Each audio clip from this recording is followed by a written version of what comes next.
അമേരിക്കയിൽ നിന്നൊരു വിയോഗത്തിൻ്റെ വാർത്ത വരുന്നു. ബിലീവേഴ്സ് ഈസ്റ്റേൺ ചർച്ച് പരമാധ്യക്ഷൻ അഭിവന്ദ്യ മോർ അത്തനേഷ്യസ് യോഹാൻ പ്രഥമൻ മെത്രാപ്പൊലീത്ത കാലം ചെയ്തു. നേരത്തെ അദ്ദേഹം KP യോഹന്നാൻ എന്ന പേരിലായിരുന്നു അദ്ദേഹം വിഖ്യാതനായത്. വാഹനാപകടത്തിൽ ഇന്നലെ രാവിലെ പ്രഭാത സവാരിക്കിടെ അദ്ദേഹത്തിന് ഗുരുതരമായി പരിക്കേറ്റ് ഡാലസിലെ ഒരു ആശുപത്രിയിൽ ചികിത്സയിലായിരുന്നു. ഇന്ന് വൈകുന്നേരം പെട്ടെന്ന് ഹൃദയാഘാതം സംഭവിച്ചാണ് അദ്ദേഹത്തിൻ്റെ അന്ത്യമുണ്ടായത്. പരിശുദ്ധ എപ്പിസ്കോപ്പൽ സിനഡ് അടിയന്തരമായി ചേർന്ന് തുടർന്നുള്ള നടപടിക്രമങ്ങൾ അറിയിക്കുമെന്ന് അറിയിക്കുന്നു. സഭയുടെ ഈ വിഷമ പ്രതിസന്ധിയിൽ എല്ലാവരുടെയും പ്രാർത്ഥന സിനഡ് യാചിച്ചിട്ടുണ്ട്.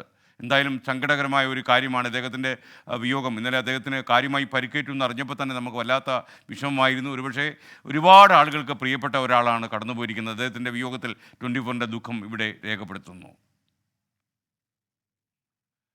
അദ്ദേഹം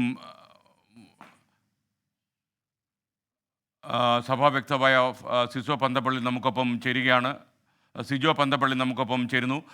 സിജോ, യഥാർത്ഥത്തിൽ അദ്ദേഹത്തിൻ്റെ വിയോഗം എപ്പോഴാണ്, എക്സാക്ട് സമയം എപ്പോഴാണ് ഉണ്ടായത്? ഹലോ സാറേ, ഞാൻ സഭാവക്താവ് ഫാദർ സിജോ പന്തപ്പള്ളിയാണ്, അച്ഛനാണ്. തിരുമേനി ഇന്ന് നമ്മുടെ ഇന്ത്യൻ സമയം വൈകിട്ട്, അവിടുത്തെ സമയം വെളുപ്പിനാണ് കാർഡിയാക് അറസ്റ്റായിട്ട് കാലം ചെയ്തത്. ഈ യഥാർത്ഥത്തിൽ അദ്ദേഹത്തിന് അത്ര ഗുരുതരമായി പരിക്കേറ്റിരുന്നോ ഈ അപകടത്തിൽ?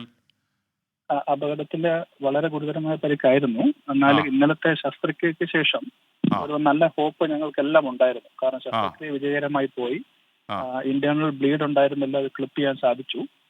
അപ്പം നമുക്ക് നല്ലൊരു പ്രതീക്ഷ ഉണ്ടായിരുന്നു. എന്നാൽ 2 നേരമായിട്ട് കാർഡിയാക് അറസ്റ്റ് വന്നു. ആദ്യത്തെ കാർഡിയാക് അറസ്റ്റ് അവർ റിവൈവ് ചെയ്തെടുത്തു. എന്നാൽ രണ്ടാമത്തെ കാർഡിയാക് അറസ്റ്റ് അവിടെ റിവൈവ് ചെയ്യാൻ സാധിച്ചില്ല. ഈ ഫാദർ സിജോ ശരിക്കും അദ്ദേഹത്തിൻ്റെ സംസ്കാര ചടങ്ങുകളെ കുറിച്ചൊക്കെ തീരുമാനിച്ചിട്ടില്ല എന്നാണ് ഞാൻ മനസ്സിലാക്കുന്നത്. അതിനെക്കുറിച്ച് എന്തെങ്കിലും വിവരമുണ്ടോ? നാളെ ഞങ്ങളുടെ അടിയന്തരമായിട്ടുള്ള എപ്പിസ്കോപ്പൽ സിനഡ്, ഞങ്ങളുടെ പരിശുദ്ധ സഭ ചേരും. ബിഷപ്പ്മാരെല്ലാം കൂടി ചേർന്ന് നാളെ അത് ആലോചിച്ചിട്ട് അറിയിക്കുന്നതായിരിക്കും.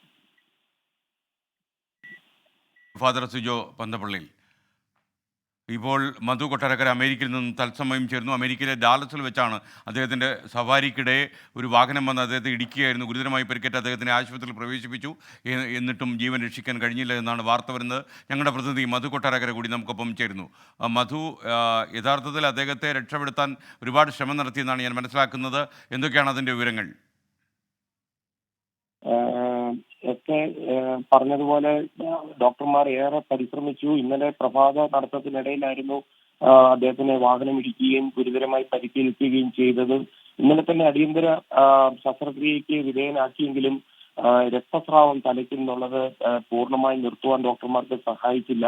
സംഭവ സ്ഥലത്ത് നിന്ന് ഡോക്ടർ KP യോഹന്നാനെ എയർലിഫ്റ്റ് ചെയ്താണ് ഡാലസിലെ മെതഡിസ്റ്റ് ആശുപത്രിയിൽ എത്തിച്ചെങ്കിലും അല്പസമയം മുമ്പാണ് അദ്ദേഹത്തിന്റെ മരണം സ്ഥിരീകരിച്ചുകൊണ്ട് സഭാ കേന്ദ്രത്തിൽ നിന്ന് തന്നെ നമുക്ക് വിവരങ്ങൾ കൺഫേം ചെയ്ത് അറിയിപ്പ് ലഭിച്ചത്.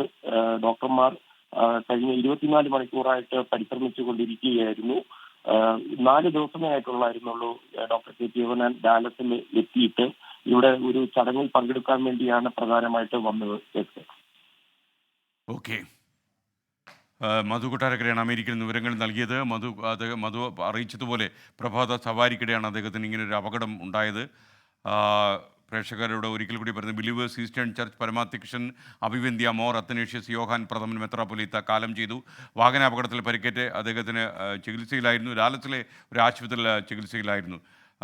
അദ്ദേഹത്തിന് ഇന്ന് വൈകുന്നേരം പെട്ടെന്ന് ഹൃദയാഘാതം സംഭവിച്ചാണ് അദ്ദേഹം മരണത്തിന് കീഴടങ്ങിയത്. സംസ്കാര ചടങ്ങുകളുടെ വിവരങ്ങൾ അറിവായി വരുന്നതേ ഉള്ളൂ. എന്തായാലും സങ്കടകരമായൊരു സാഹചര്യമാണ് അദ്ദേഹത്തിൻ്റെ വിയോഗത്തിൽ 24-നുള്ള ദുഃഖം ഞങ്ങൾ ഇവിടെ രേഖപ്പെടുത്തുന്നു.